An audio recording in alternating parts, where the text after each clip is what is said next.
those who aren't linguists here, there's an interesting thing around the word drift. So biologists normally understand that as exactly the opposite of what linguists understand it.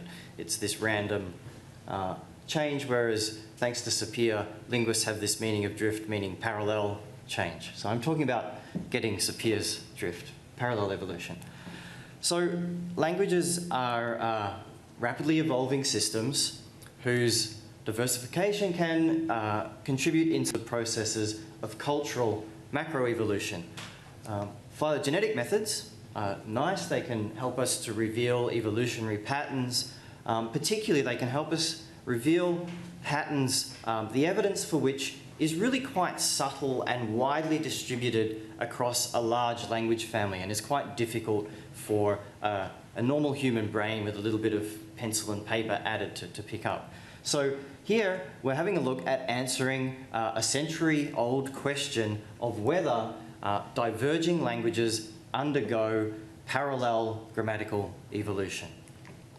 So the talk will be structured like this. I'll set out some background that motivates the study and gives us our hypotheses. That is, patterns of evolution within systems, so both biological systems and linguistic. And then I'll introduce our materials and methods, some results, and conclude from there. So the background and our hypotheses that come out of it. So in 1921, American anthropologist Edward Sapir suggested that languages undergo parallel grammatical evolution for some number of centuries after they split apart. However, since then, attempts at confirming this have been very difficult because we've mainly had anecdotal observation. We see it in a couple of languages. It looks plausible, but it remains controversial because something like this really can't be confirmed by anecdotes. At the same time, some more recent phylogenetic studies have confirmed that grammatical evolution is lineage specific. So different parts of trees will seem to have grammatical evolution working in slightly different ways. This happens both between different language families and within the same ones. But in those studies, the causes of this were not known. Some ideas were suggested, but no one was really trying to say that they understood what it was. So to generate some hypotheses to help us understand these kind of slightly unanswered questions better, we observed how evolutionary outcomes, which are similar to the ones that are discussed here for languages, also arise in biological evolution. So if we look at ecological systems, parallel evolution is not infrequent when species are subjected to similar selective processes from a single shared background system. So they're facing the same challenges and they will evolve somewhat in parallel. So this is well known within ecological systems. In genetic systems, within closely related species, parallel evolution can result from constraints on genetic innovations, which owe themselves to a shared genetic background. Now, this second kind of parallelism in the genetic systems decays over time because of the confluence of two things. So the evolutionary parallelism is caused by a shared background, but secondly, the backgrounds themselves, which are shared between the two species, are slowly differing over time. So the degree of parallelism that we expect there is a time-decaying process. This suggests that significant macroevolutionary patterns in language evolution or linguistic evolution may be caused by the background grammatical system against which any given units, whether you're looking at words or abstract principles of organisation within the grammar, are evolving, since that system also constrains viable innovations, and since grammatical systems in closely related languages start out very similar and then diverge over time, we would expect from these sort of logical reasoning to see time-decaying parallelism in the evolution of grammar. This is what Sapir told us happens. We've got reasons now to expect that it happens. So, to test this hypothesis, we needed some materials and appropriate methods. So we've reasoned that background systems should give rise to a tendency for some traits at least to evolve in one direction more than another because of the way they're being constrained. And such a tendency simply entails unequal evolutionary rates. The rate of changes in one direction is outpacing the rate of changes in another direction.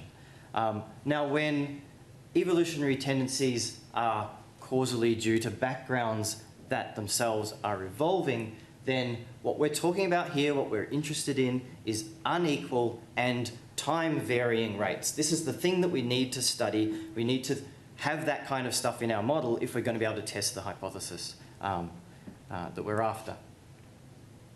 Let me skip past that.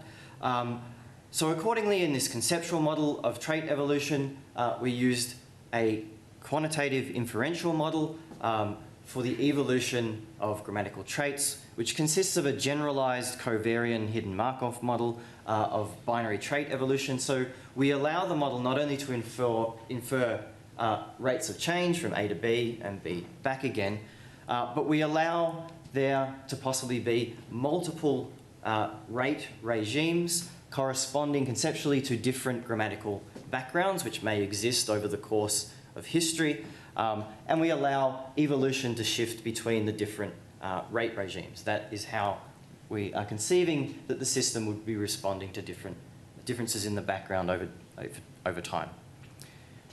In order to account for phylogenetic uncertainty, so we don't know our trees perfectly, these models were run over a reference tree sample with a bunch of different trees. Those reference trees were inferred from lexical data, not from the grammatical data that we're now comparing against the reference trees. So the inference of rates can be greatly improved by having non-contemporaneous observations with significant time depth. Now, in biology, fossil data is nice. In linguistics, that means if we can get some medieval or ancient language data, that should help us infer our rates more correctly. And so, according with all of that, our grammatical data is extracted from the DIACL database that was introduced at the beginning. Yer didn't say so, but this database is rather special amongst the databases that exist at the moment in that it comprises 125 Indo-European languages, of which 20% are medieval or ancient. And this really happens if you want to get the rates right. So what did we find? So in order to make clear what we're about to see, I'll show the results in two different stages. So first of all, Sapir was right, and we can confirm it. So there's an abundance of evidence for parallel evolution. So to visualize parallel evolution in Indo-European grammars, here I'm going to take observed and ancestrally reconstructed grammatical traits. So these are the ones that we observe and also the ones we reconstruct for earlier languages. And I'm going to color code the languages according to their grammatical profile, which I'm just operationalizing here in terms of a simple similarity-based cluster. But it gets you to be able to see which languages are more like one another or not. So here's Slavic. And the thing to notice here is that the lighter colored cluster emerges 3 separate times on 3 different branches in parallel.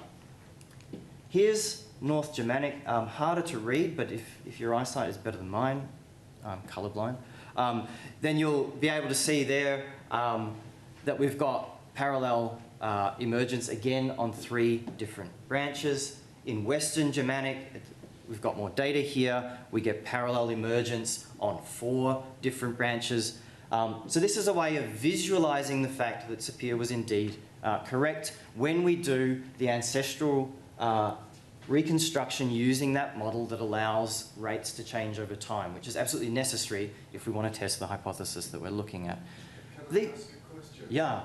The grammatical profile, is this a kind of aggregate of different grammatical Yes, yes. So there's 80 different features here, and I've done a clustering algorithm on it. Yeah. Sorry, I didn't mention that. Thank you for interrupting. Good question.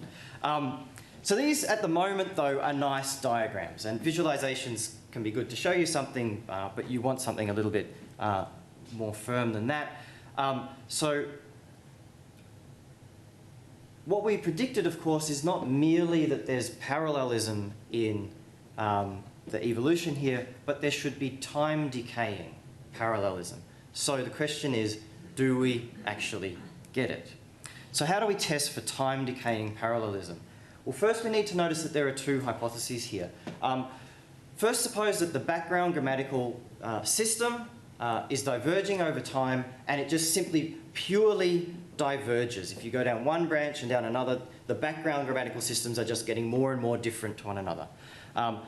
In that case, then, to estimate the difference in the background systems between the two nodes A and B, we need to look at the evolutionary time in total that separates them, that is the sum of U and V. However, what about if the background itself is evolving in parallel? Because we already think that some things are moving in parallel.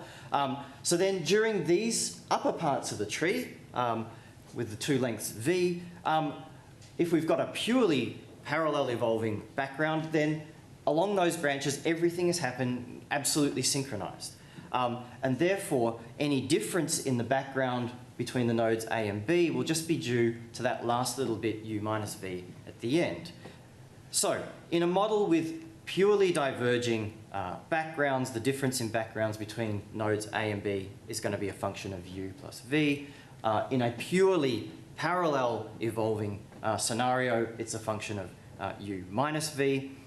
Which of these models do we think is true in reality? Well, certainly it's not the case that grammatical backgrounds evolve purely in parallel. That would suggest that at all times, all contemporaneous related languages have the same background as one another. In fact, there's really next to no change at all. That's obviously not the true case.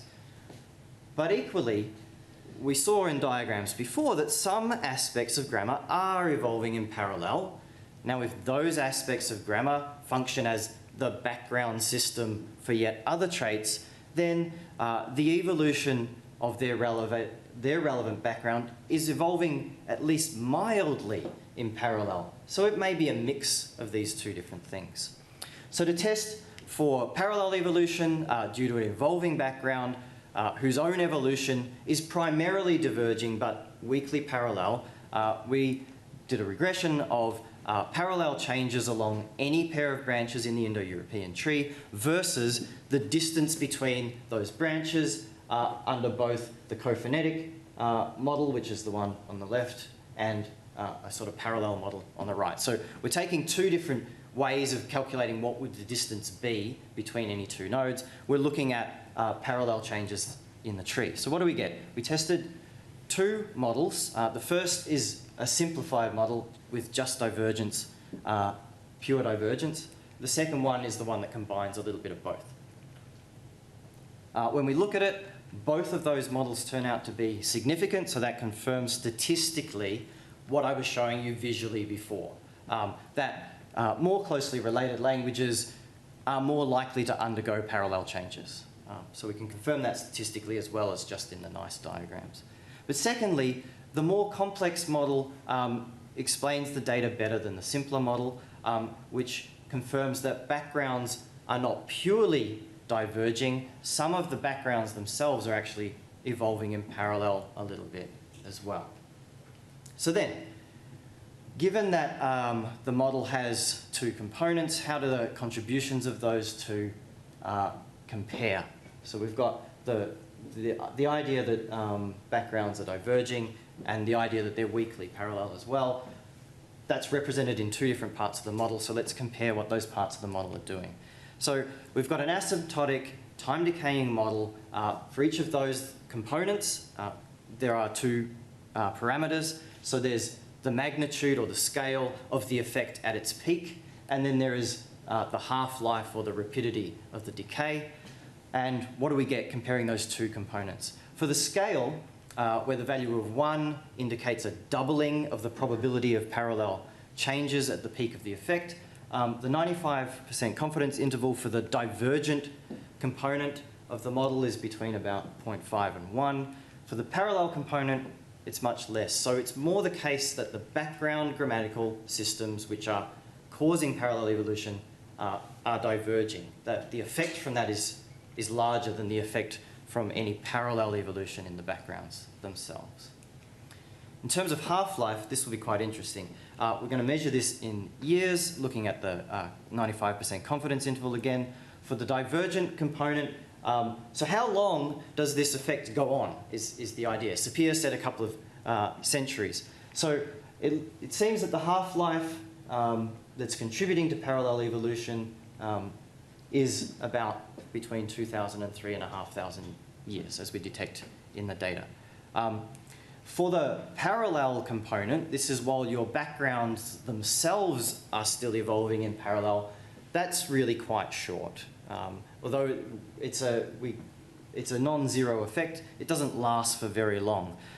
Essentially, you get something like a little sugar hit for a couple of centuries, which will supercharge the parallel evolution after languages diverge. That's probably what allowed Sapir to see it, even though he was only looking at anecdotal data. So to conclude, here we've shown that Sapir was right. We've demonstrated that parallel evolution of grammar is supercharged shortly after languages diverge. But more importantly, we've explained why this is the case and why we expect it to be the case, using well-understood reasoning from evolution in general within systems, whether that's in ecological systems, genetic systems, or grammatical systems. So today I've shown you some of our results. We have a few more things that we're still working out here that's in preparation, but I'll stop there. Thank you very much.